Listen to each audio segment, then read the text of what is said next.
My name is Irene, and I am 68 years old. For 6 months, I've lived with my son David, his wife Brittany, and my sweet 8-year-old granddaughter Lily. I moved in after a bad fall that left me shaky and afraid to be alone. At first, it felt like a blessing. The morning sun in their kitchen, the sound of Lily's laughter, the simple comfort of family around me. I was so grateful. But gratitude, I've learned, can be a quiet cage. I started to notice things. A sharp comment from Brittany about how I loaded the dishwasher. The way David would suddenly remember a work call when the conversation at dinner turned tense. I told myself it was just an adjustment period.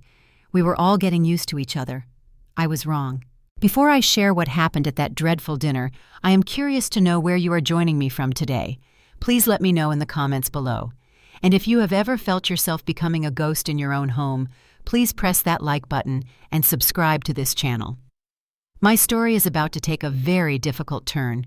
The adjustment period, as I called it, faded into a permanent job description. A job without a title, without pay, and certainly without thanks. My days took on a grim rhythm. I would wake early, my old bones creaking, and tiptoe downstairs. The kitchen from the night before awaited me, wine glasses with red stains, plates crusted with food, the sleek granite island littered with crumbs. Brittany liked things reset by morning, so I reset them. I would then move to the laundry room where a basket was always overflowing. Brittany favored expensive workout clothes, bright leggings and moisture-wicking tops, and they all demanded special cold washes and air drying. I learned the routine. David would come down for coffee, give me a distracted kiss on the cheek and say, "House looks great, Mom." He never asked how it got that way. He was just relieved to not have to think about it. Brittany's contributions were lists. A notepad on the fridge with items scrawled in her impatient handwriting. Pick up dry cleaning, return Amazon package, buy alkaline water brand specified. I became the family errand runner. I used my small car, paid for my own gas, and never thought to ask for reimbursement. It felt like my contribution to the household economy. The first real crack appeared over milk. I was at the grocery store, and the organic grass-fed whole milk Brittany insisted on was $7 a gallon. Right next to it was a carton of perfectly good store-brand milk for half the price. Thinking I was being helpful saving them money, I bought the cheaper one. That evening, Brittany opened the fridge and froze. "Irene, what is this?" "It's milk, dear. I thought I'd try the store brand. It's much less expensive." Her face tightened. "We don't buy that. It has additives.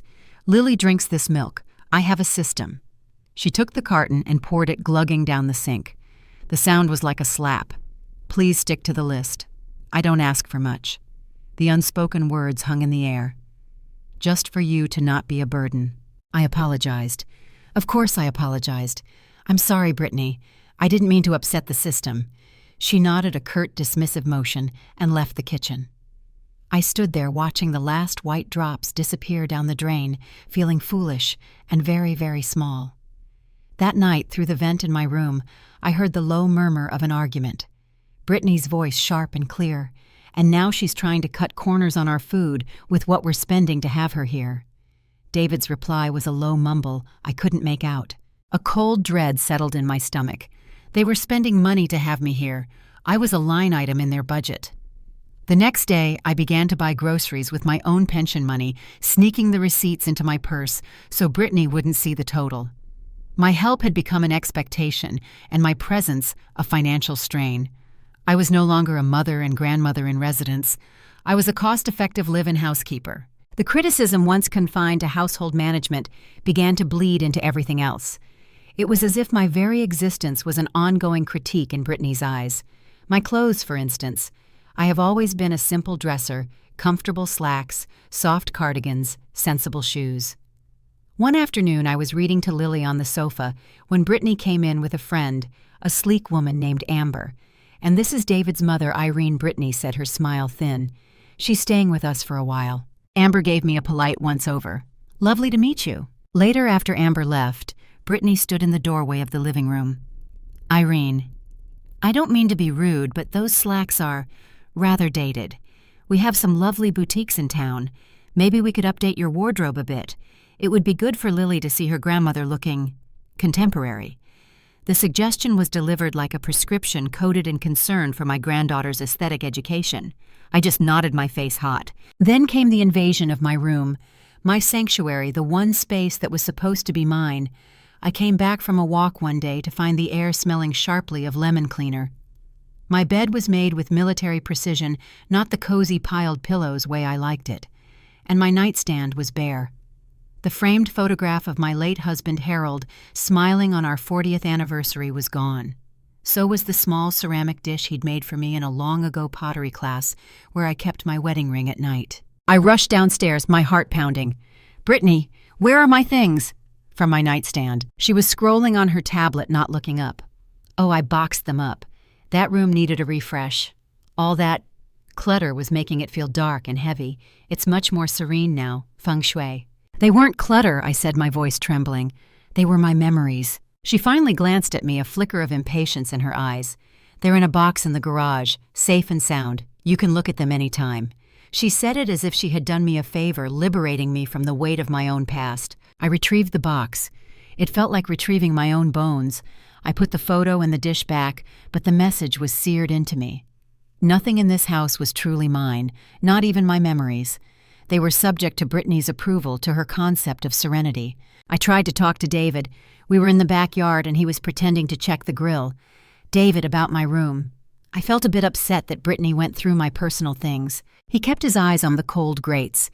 "She's just trying to help Mom. She wants everyone to be comfortable. You know how she is about spaces. Just try to go with the flow, okay? It makes life easier." Go with the flow. It became his mantra.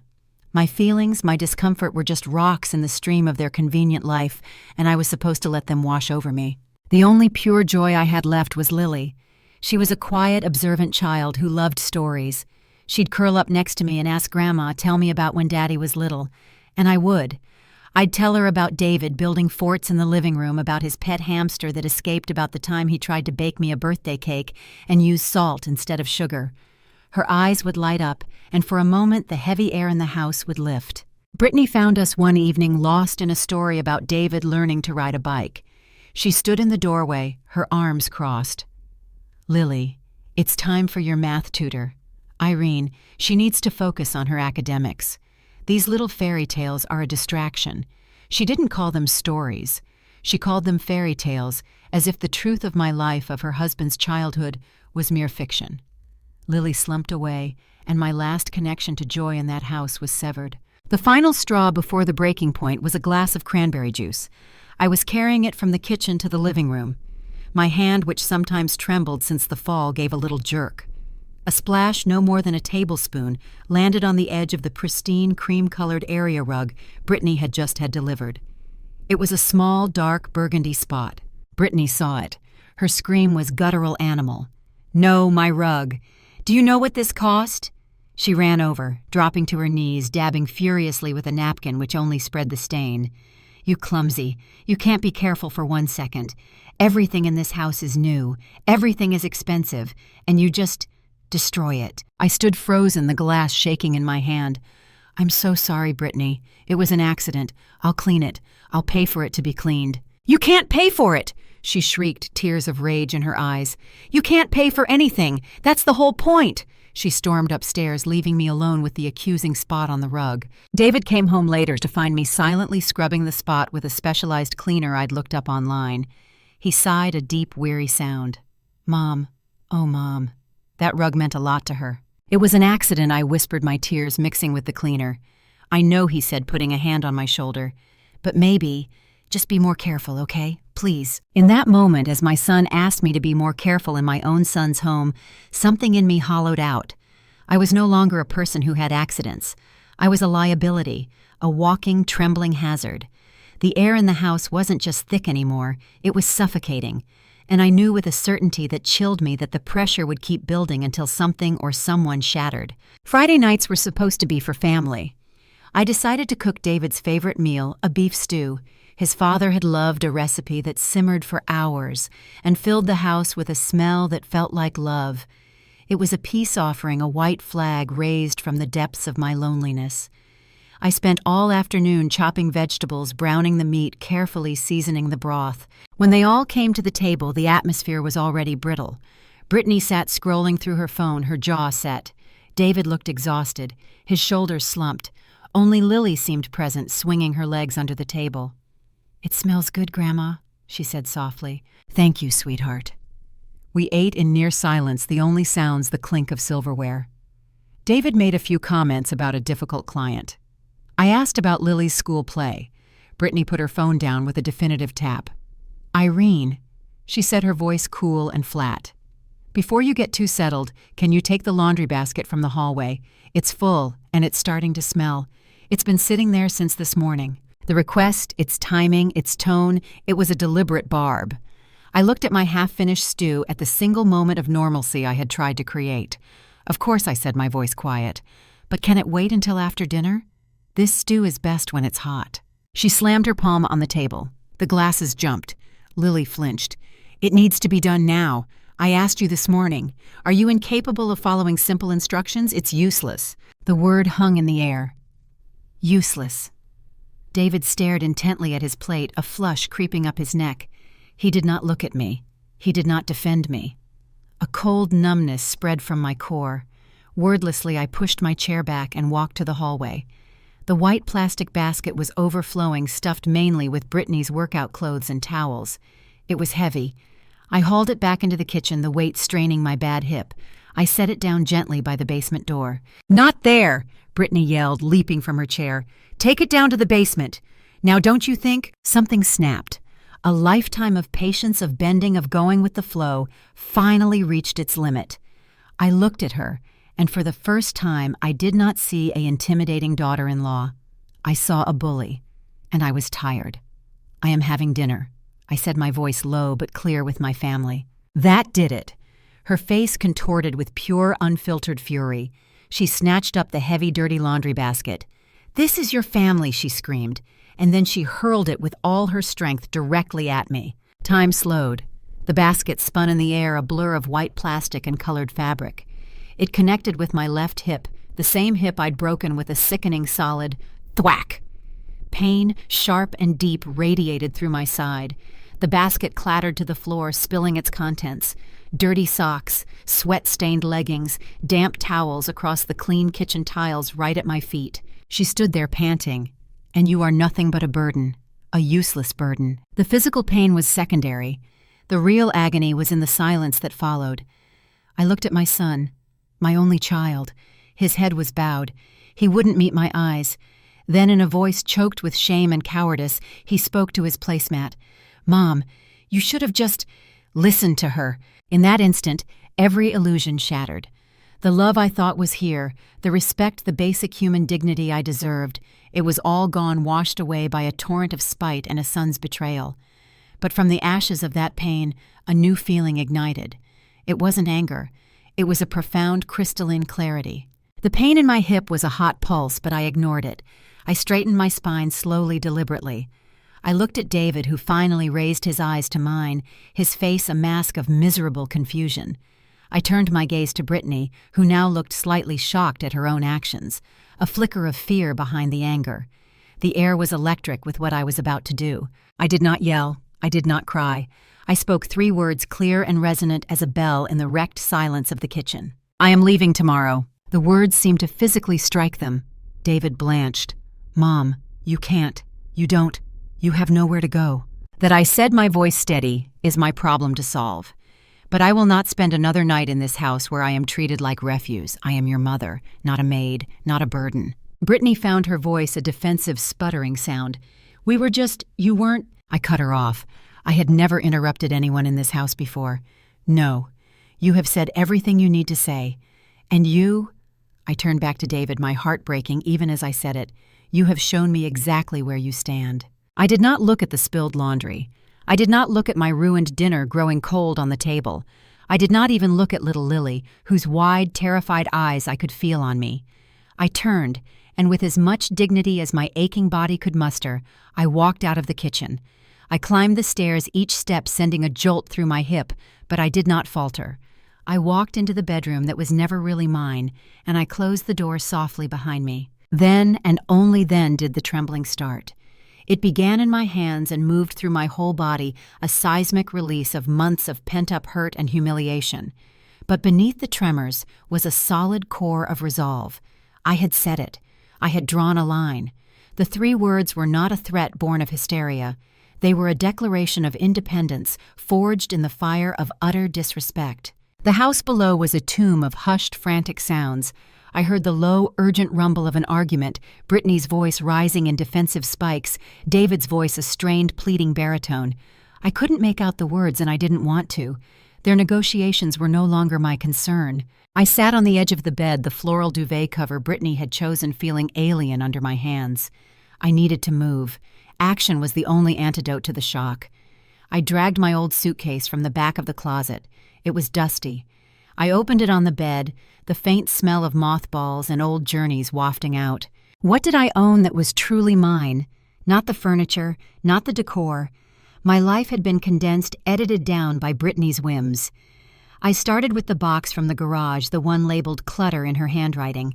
I placed Harold's photograph inside the suitcase, wrapping it in a sweater. I added the ceramic dish, my favorite worn novel, the journal I sometimes wrote in. I packed my clothes, the simple dated slacks and cardigans. They were me. I wouldn't apologize for them anymore. Then I did something I hadn't done in months. I thought practically about my own life. I opened my laptop and logged into my bank account. The numbers were small, my teacher's pension, and the modest savings Harold and I had scraped together. It was enough for a few months in a modest place if I could find one. I began searching online senior housing, affordable studio apartments, subsidized living for independent seniors. My fingers flew over the keys. Fear was there, a cold knot in my stomach, but it was matched by a thrilling, terrifying sense of agency. I was planning my escape, my future. A soft rustle came from under the door. A piece of paper slid through the gap. I walked over and picked it up. It was a drawing from Lily, a big lopsided heart colored in with a pink crayon. Inside it, she had written in her careful second-grade script, "I love you, Grandma." Below it, a small, sad-faced stick figure stood next to a house with a big door. I sank to the floor, my back against the door, the drawing pressed to my chest. I wept, then silent, aching sobs for the granddaughter I would miss terribly, for the relationship I might lose. But her gift, her pure love, also solidified my resolve. I needed to be in a place where I could be her grandma fully, joyfully, not a servant she had to watch being demeaned.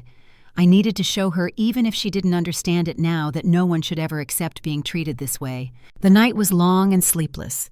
Fear and courage did a slow dance in the dark. But as the first gray light of dawn touched the window, I knew one thing for certain: I was more afraid of staying than I was of leaving. I emerged as the sun was fully up, casting long, hopeful beams across the hallway. My suitcase was packed, my purse on my shoulder. I made my way downstairs. The kitchen was clean. The spilled laundry was gone. The stew pot sat soaking in the sink. David and Brittany were at the table, 2 empty coffee mugs between them. They looked ravaged, puffy eyes, pale faces. Brittany would not look at me. David stood up quickly, his chair scraping. "Mom, please don't go." We talked, all night. "This is your home." I set my suitcase down. "No, David, this is your home. And it has become painfully clear that I am not a welcome part of it." "You are," he insisted, his voice cracking. "We were wrong. We were so wrong. What Brittany did, what I did, it was unforgivable." For the first time, he seemed to truly see the magnitude of it. "Please, give us a chance to make it right." Brittany spoke to the tabletop. "We have a proposal." The words seemed to cost her greatly. "The garage, the detached one, we could convert it into a small apartment for you, with your own entrance, your own space. We would pay for the renovation. It would be yours." I was silent, absorbing this. It was not the tearful, full reconciliation I might have once dreamed of. It was a business proposition born of guilt and a desire to avoid the social scandal of a mother fleeing her son's home. But it was also a concrete acknowledgement that the current situation was untenable, and it offered something priceless: autonomy. "My own space," I repeated, with a lock on the door. David nodded vigorously. "Yes, absolutely. And no more lists, no more expectations. You come and go as you please. You're our guest, our family." I looked at Brittany. "And our time with Lily. How would that work?" Brittany took a sharp breath. "We can schedule visits, when it's convenient for everyone." It wasn't a generous offer, but it was a structured one. It was a negotiation. I stood there weighing it. Leaving was a clean break, but it meant leaving Lily and a deep, lonely uncertainty. Staying under these new negotiated terms, it was a compromise, but it was a compromise where I held power for the first time. I was not being allowed to stay out of their kindness. I was considering their offer from a position of strength. "I will stay," I said slowly. They both exhaled. "But on these conditions. The apartment is built to my specifications. I approve the plans. There is a lock. No one enters without my permission. My time with Lily is guaranteed 1 full afternoon a week without interference. And I am no longer the housekeeper. I am a resident." David was nodding, tears in his eyes again, but this time they seemed to be of relief. "Yes, anything. Thank you, Mom." Brittany gave a tight single nod of agreement. It wasn't warm, but it was binding. I had not won by leaving. I had won by dictating the terms of my stay. I had redrawn the boundaries of my life, not in invisible, hopeful lines, but in the forthcoming concrete and lumber of my own front door. The hammering started 2 weeks later. For months, the detached garage was a hive of construction, the buzz of saws, the bang of hammers, the murmur of contractors. I oversaw it all. I chose a paint color for the walls, a soft, buttery yellow. I picked out a small, efficient kitchenette. I had them install a large window that looked out onto the backyard garden where I could watch the birds. The day I moved my few boxes into the finished space was the first day I breathed freely in over a year. It was small, just 1 room plus a bathroom, but it was mine. My books were on the shelves. Harold's picture was on the bedside table without fear of being boxed away. I had a comfortable armchair by the window and a little porch with 2 chairs. The change was not a magical fix. Things with David were strained, cautious. He visits me in my cottage, as I've come to think of it. We have coffee on my porch. The conversations are awkward at first, but they are becoming real. He is learning how to talk to me again, not as a problem to be managed, but as his mother. He has apologized truly and tearfully, and while the memory of his silence at that dinner table will always ache, I am learning to accept his remorse. Brittany and I have a cordial, distant peace. We say hello. We exchange pleasantries about the weather. She does not come into my space, and I do not go into hers unless invited. It is a cold peace, but it is a peace. It is built on the clear, respected border between our 2 front doors. The greatest gift has been Lily. Every Saturday afternoon, she skips across the lawn to my cottage. It is our sacred time. We bake cookies in my little oven, the mess contained within my 4 walls. We read books curled up in the armchair. She asks about her grandfather, and I tell her stories, real ones, not fairy tales. Here in my domain, I am not a useless burden. I am just Grandma. I am a source of love and stories and cookies. I also joined a book club at the local library. I've made friends with 2 other women around my age, Margot and Elena. We talk about novels and sometimes over tea about our lives. I am visible again. The lesson I learned wasn't about vengeance. It wasn't about making Brittany pay or punishing David. It was about the profound, quiet power of self-respect. It was understanding that sometimes the most loving thing you can do for your child and for yourself is to refuse to let them treat you poorly. That love should not require your own diminishment. That laundry basket did hit me. It left a bruise that faded in a few weeks. But the 3 words that followed "I am leaving" struck something much deeper. They woke me up. They reminded me that I deserved a seat at the table, not a permanent place by the kitchen sink. And that sometimes you have to be willing to walk away from the table entirely to ever be invited back on your own terms. My story is not unique.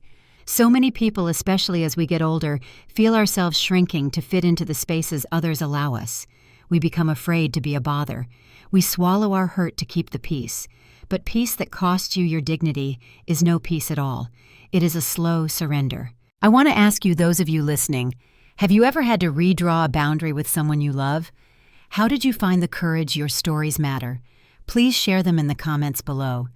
If my journey resonated with you, if it reminded you of your own worth, please press the like button. It helps others find these important conversations. Subscribe to this channel for more stories about finding strength in difficult times. And if you know someone who needs to hear this message, please share this video with them. Thank you for listening to my story. May you always remember that your presence is a gift, never a burden. Be well.